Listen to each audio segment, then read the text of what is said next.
So welcome to the British Senior National Championships, Women's Foil. On the right we've got Georgia Silk of Newham Fencing Club, and on the left we've got Amelie Tsang of ZFW Fencing Club. And this should be a really interesting fight. Interestingly, Georgia now lives in Sydney, has come all the way from Australia to fence in this competition. And this is the best result that she's ever had at the British Senior Nationals. On paper, you'd probably say that Amelie is the favourite, defending women's foil British champion, both at cadet level, under 17, under 20 and senior, titles all held from the previous season. She's also won the under 17 World Championships as well.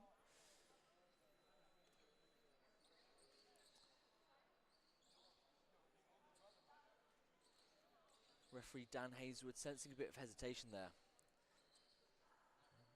And Georgia takes up the attack.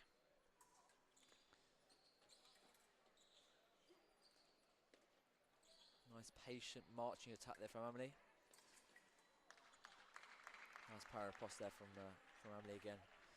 Both fencers wanted to really assert themselves on the attack. And it'd be really interesting to see who wins the middle and gets their attack off the line. Very nice patient attack there. Be interesting to see who decides to attack more and whether the defense of the other fencer can match up to the attack of the advancing fencer.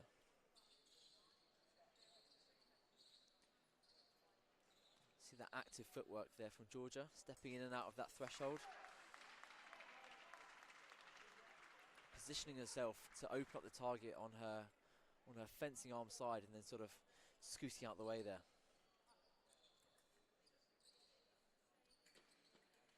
Beautiful parry post. So Amelie didn't give herself a lot of space there with the riposte. She was able to find target. A nice change of line as well there. Both fencers really wanted to assert themselves and trying to win that middle, and I think that's probably the advice that both coaches will be giving, to really develop the attack.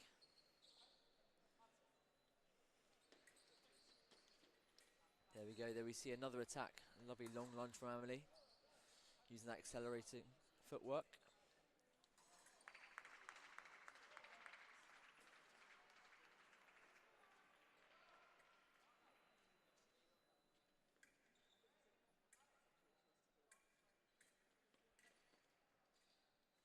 Ooh, close quarters remising there. Let's see who can develop their attack and really... Okay, so George was a little bit quicker out of the blocks there, but Amelie was very comfortable sitting back and taking a parry riposte.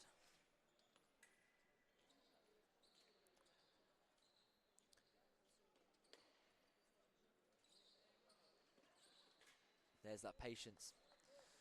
So George's active defence is okay at making Amelie fall short, but when it gets to the warning line or the crunch zone right at the end of the piece, that's where she's really struggling. And I think when George is able to really establish her attack and prevent Amelie from really launching her attack, I think that's the key.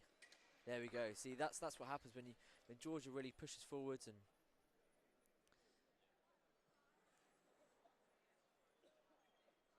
really attacks there. That's where she's getting the points.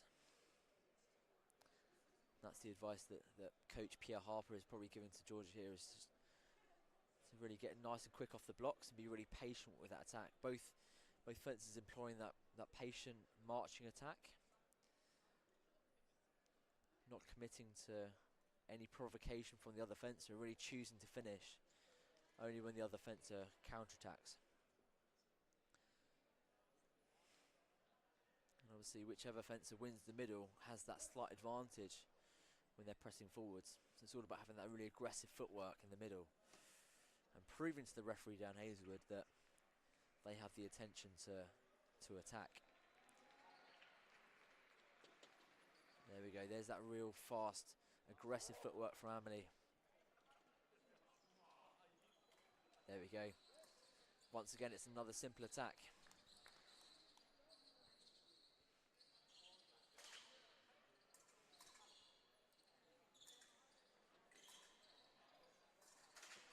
I think that's the tactic there from Amelie, is to really prevent the attack even getting launched or starting.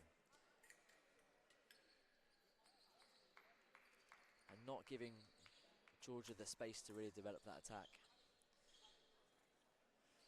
If we look at the defensive actions from Amelie, they're all coming sort of around the on-guard line, and she's not giving Georgia the opportunity to really develop the attack. Fantastic attack there from Georgia, varying up the tempo. Sort of almost inviting Amelie to go for the counter-attack and then just finishing on the shoulder.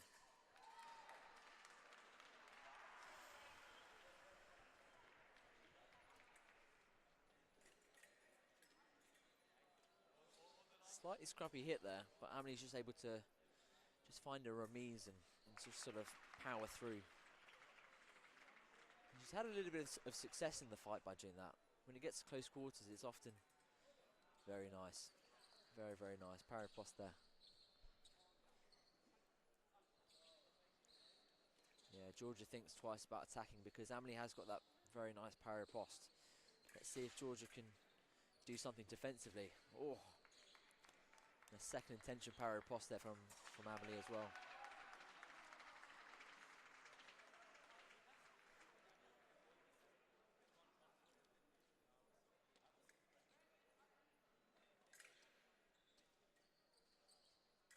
What can Georgia do to stop Amelie from... Yeah, and Amelie calls for video on this one. So referee Dan Hazelwood thinks that Amelie is being a little bit too hesitant, a bit too casual with the footwork. You know, as referees, we look for tempo, we look for sort of movement going forwards. But if it's hesitant or sort of testing the waters, or there's any sort of indecision, and the attacking fencer attacks into that preparation. There we go. And yeah, as I thought, referee Dan Hazelwood changes. Amelie was very, very, very chill with the attack there, but deemed to not be preparing, which I think I agree with.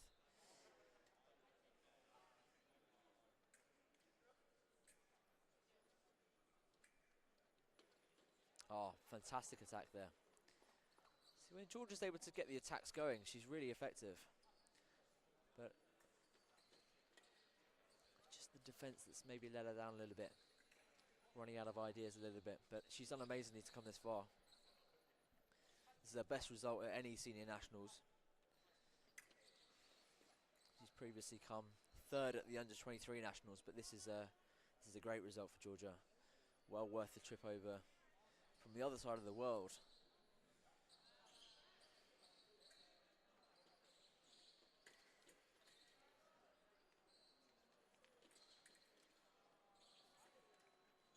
There we go, minutes break. So I think what's probably going to be said by both coaches here is just see if you can demonstrate that attack, because it's been really effective, especially for Georgia. She's been less comfortable with the defence.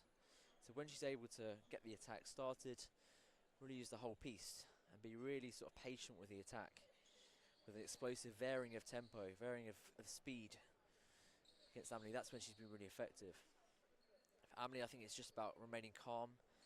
Obviously, she's got a significant lead of 8 points. So it's just not letting Georgia get any foothold in this match and really sort of close it out. Obviously, she's one hit away from retaining the women's foil champion medal title for the second year in a row.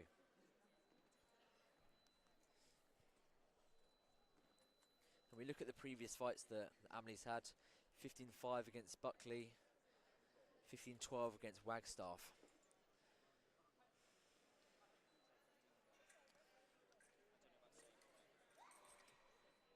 There we go. That's the final touch. She's over the moon. Fantastic fight there. Some really good actions. And Amelie Tsang is the women's foil British national champion for the second year in a row. Massive congratulations.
David Sosnov in the semi-final.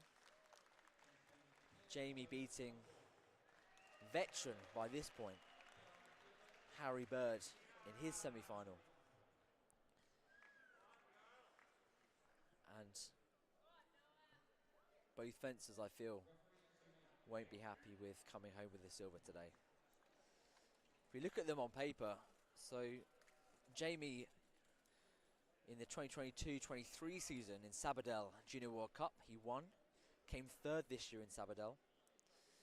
He's the current national champion, and he's got a golf handicap of 17.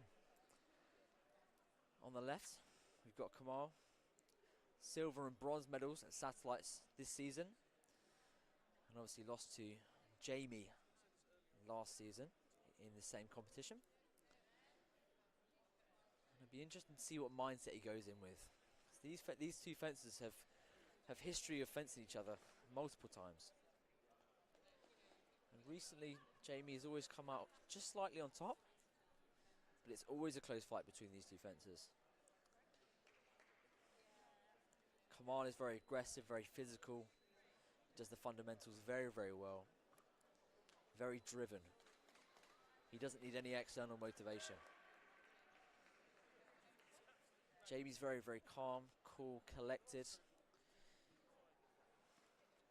Always seems to have an answer for everything. So now, no doubt, we'll see some fireworks in this fight. Refereed by Florence Ducharme, FIE referee, who is also going to the Olympics in her home country of France. And we've seen attack and preparation there from Kamal. It's just slightly quicker off the blocks. Jaimie deciding to attack just partially after Kamal launches his attack. Nice aggressive attack there from Kamal. Not giving Jaimie any space. Turning on the afterburners and pressing down the Piste. And similarly in defence as well, not letting Jaimie develop that attack. There we go. So Jaimie gets off the blocks, attacking into that preparation of Kamal. Just get around that parry.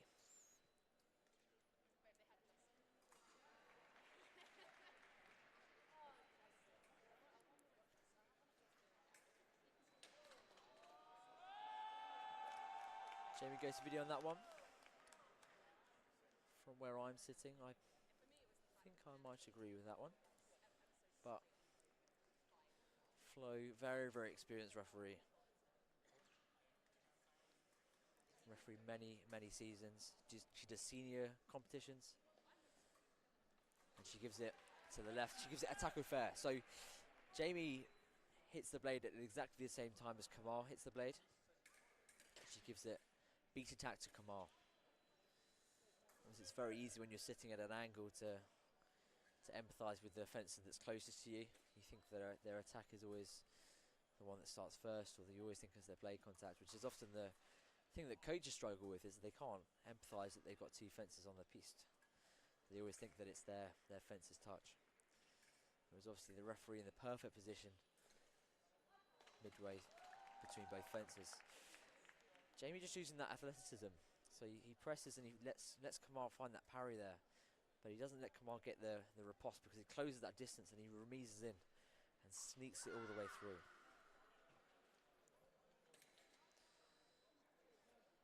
Kamal obviously with the height advantage as well, so he's got these really long, explosive lunges.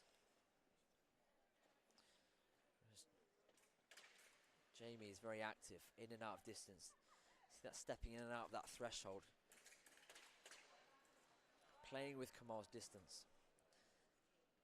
Not letting him predict where Jaimie's going to be when he finishes. And this is what these top level athletes can do, is they just move so well. Even after a long day of fencing, they're just so sharp and reactive. And the margins between touches can be milliseconds. But often those margins are the ones that just determine these types of fights, particularly between two absolutely class fencers. And it's these things like this, you know, these flicks that don't land, or these ripostes that miss. And the hand a little bit higher, or even a little bit of tape on the end of the foil can determine some of these hits.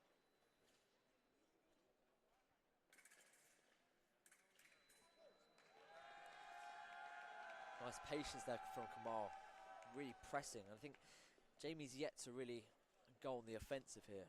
He's yet to sort of impose himself. There we go. You see Jaimie really off the marks there. I think that's something that's key to Jaimie's game, is that. There we go. So Flo there calls the reprise in the middle. So both fencers step in and step out.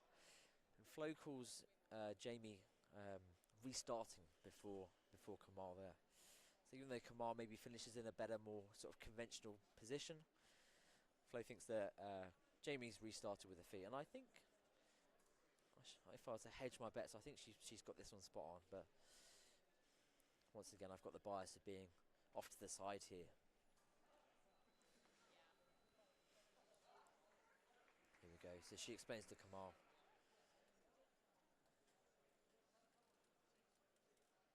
Yeah. So judging by her hand gestures, she sees that Jaimie stops, Kamal also stops, but then Jaimie just restarts a little bit quicker. And it's about demonstrating to the referee who's got the incentive, who's the one that really wants to drive the attack. And really assert their hit. Because ultimately, it's all down to the referee who gets the point. You can still be convincing yourself that it's your point, but you really have to demonstrate through the correct technique and finishing in the right positions, demonstrating to the referee why you deserve to get the hit.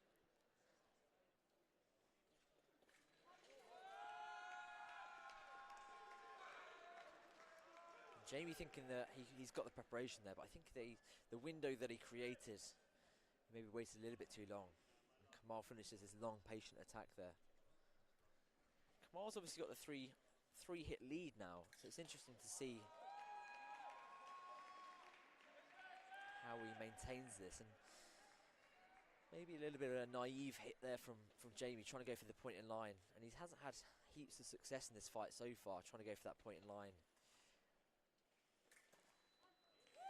But once again, it's that really long, explosive, patient attack from Kamal there on the left.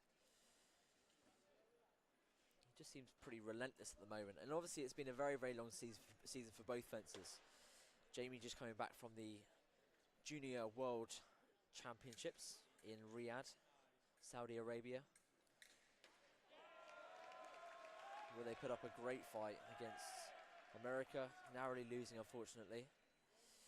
Both in the individual, losing to Kumbla 15-14, and then losing 45-44 in the team. But to go toe-to-toe with the #1 team and the #1 ranked fencer in juniors is a testament to the up-and-coming nature of these fencers.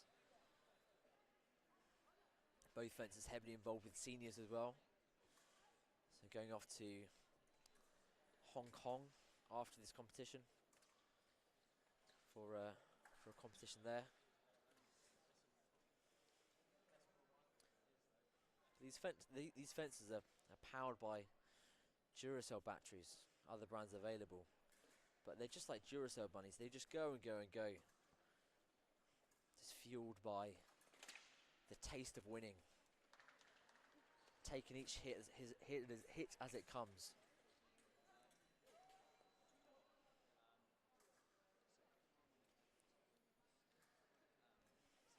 Maybe it's a bit of emotional fatigue from Jaimie here after a long, long season, both of juniors and senior competitions. And it's not just the competing, it's obviously all the travelling and the training, the winning and the losing. It takes it out of you emotionally.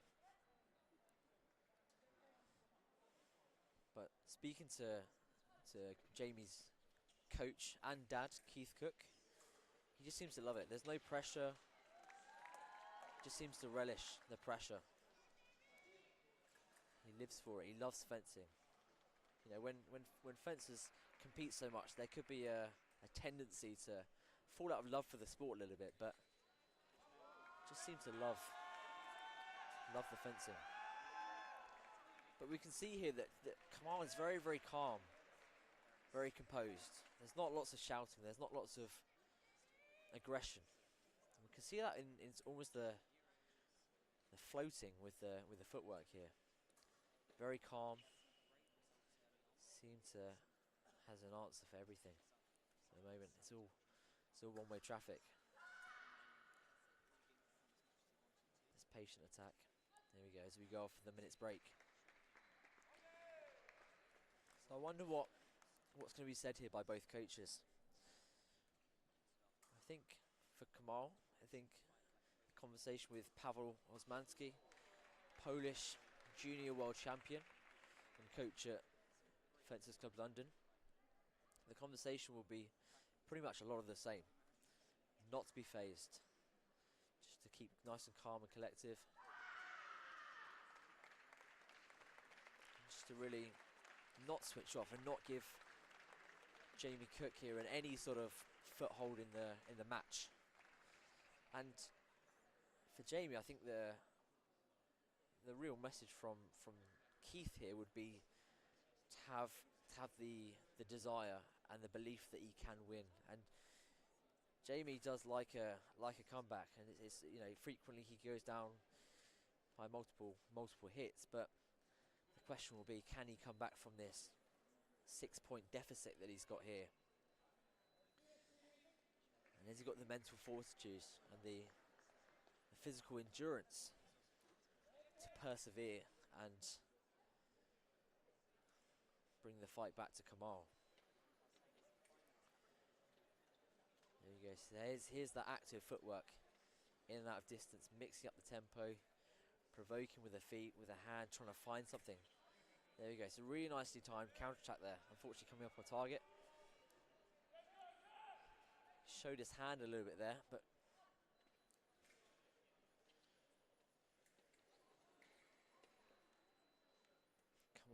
Jaimie missing his first attack there.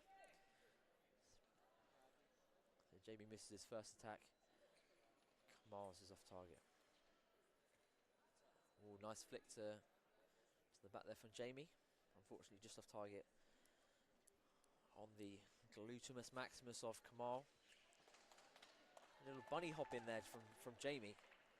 I wonder if that's his little route into this fight, is trying to get up close and personal with Kamal. Jaimie going to video here. So Jaimie stepping in and out of that distance, and not the cleanest of touches. Jaimie stepping in and out. Kamal finishing in a nice position, but the question is that Florence and you Katerina will be having here is they'll be slowing it down and looking primarily at the feet here. So the way that the referees look at the intention is mainly off of the feet. So that's not to say that they neglect the hand completely, but when judging the intention of the fencers, because obviously they stop and start with the feet, the hands are obviously moving at a much faster speed. So if they want to really gauge the intention of who really wants to attack with their full body and their legs as well, they really look at the feet.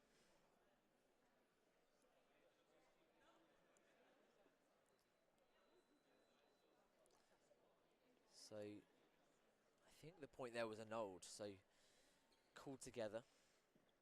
So maybe there was a disagreement between the video referee and Flo, or it was inconclusive, both fences stepping in and out.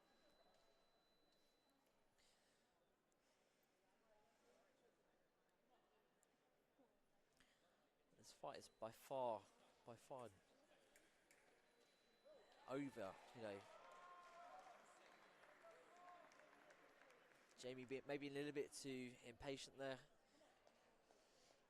Nice explosivity at the end, but maybe at one tempo. Just come out very, very calm and collected.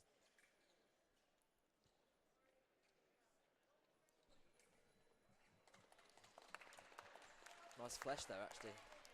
Once again, I think that's where Jaimie's finding his way into this fight, is through that varying of the tempo.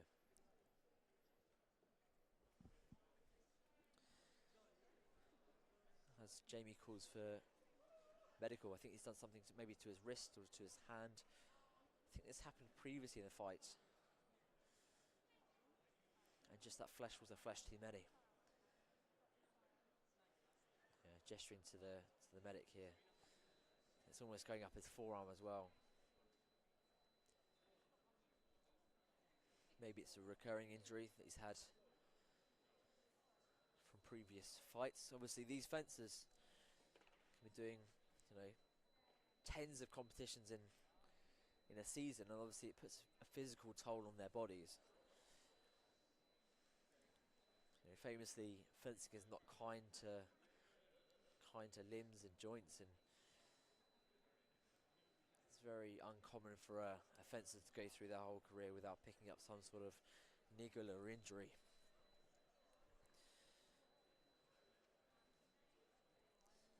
And a lot of the time the injuries come from just pushing their bodies to the absolute maximum.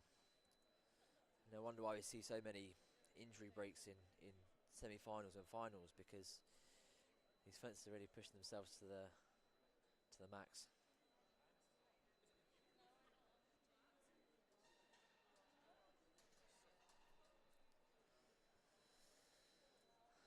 You can see here, just Kamal's got his eyes closed, so he's just thinking in his mind. He's not letting any distractions get to him. He's heavy. It's that deep breathing. Make sure he's getting that oxygen to his brain.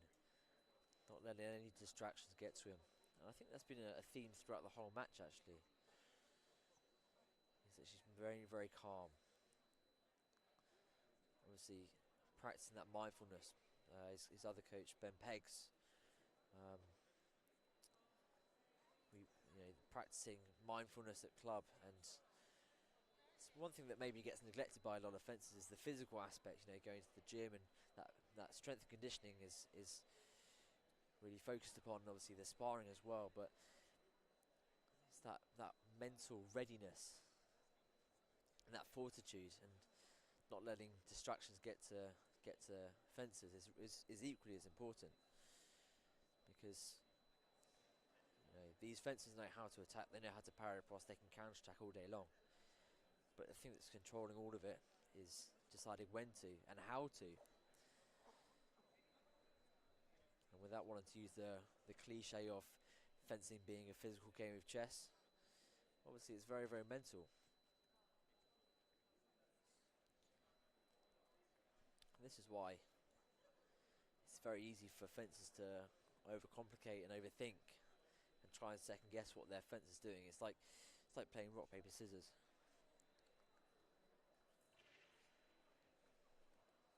If you try and focus on what the opponent's doing too much, then you often neglect what your actual plan is as well.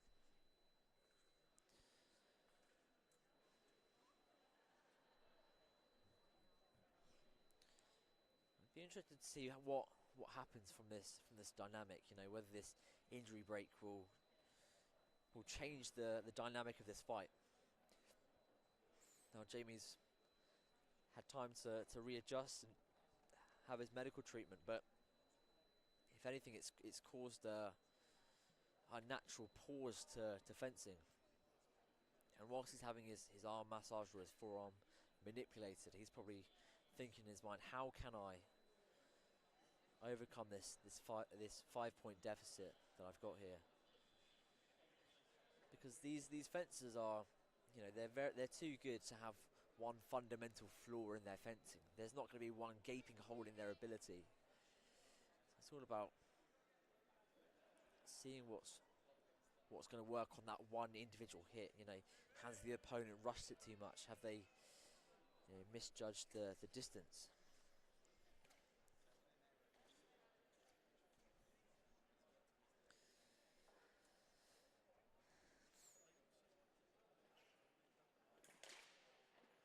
There's that patient defense from Jaimie here on that marching attack. Let's see what fireworks he can pull out. There we go. And this is what I was referencing at the start there, is that both fencers like to showcase their ability, and none more so than Jaimie with his fleshes and his sometimes gravity-defying touches. As we see, Jaimie lose his shoe there. And I've always said it from day one that a fundamental of fencing is to have two shoes on your feet. Now, often we see fencers doing tactical shoelaces, but deliberately taking off that shoe there is one I've yet to see. But no, in all seriousness,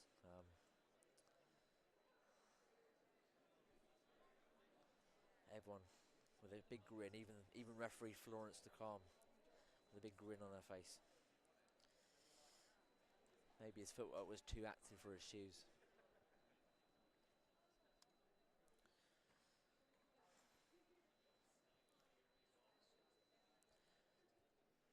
But that's testament to the physical exertion that's put through some of the equipment they're wearing.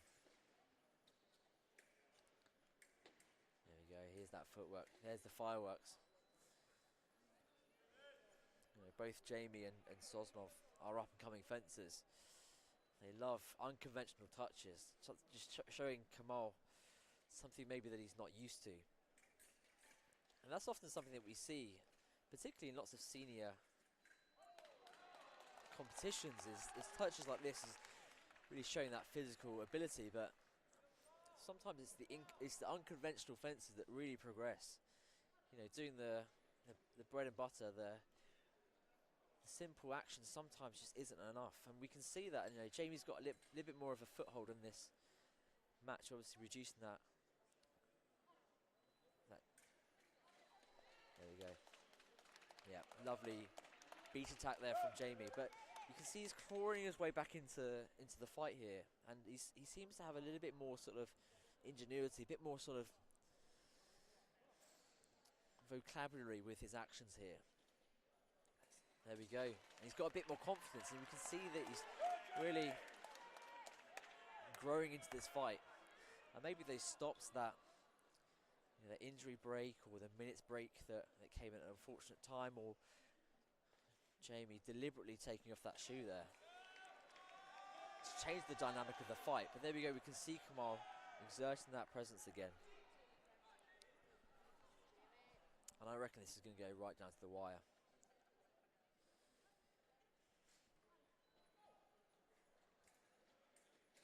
There we go. There's the margins as well. So Jaimie just about got that point on. Had he not, that would have been Kamal's touch. This is the impressive thing about these high-level fences. They're just able just to judge this distance perfectly. They know exactly how far to lunge in order to commit, but not to overcommit. So Jaimie nearly comes off the piece there, using that balance. Once again, it's that long press from Kamal. It's almost like a unstoppable force versus an immovable object. Now, will Jaimie go to video? Yeah. So Jaimie thinking that he finds the blade here. Obviously, referee Flo Ducan thinks that it's a parry post. It'll be interesting to see what the video shows. And that's the benefit of these video systems, that the referee and the video referee are able to slow down the speed to 50%, 25%, and really understand who's the one that's initiating. And obviously these blade contacts are so quick that it's really hard to understand whereabouts in the blade this happened. There you go, Jaimie touching that point. Maybe he's reflected back on it and he goes, yeah, maybe it wasn't my point.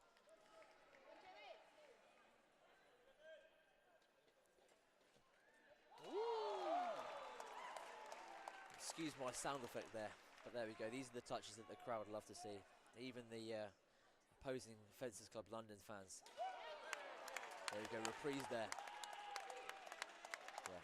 Kamal just querying what the phraseology was with that point was. Kamal just asking if there would have been two lights, would it have been his? Like I said, this has gone right down to the wire.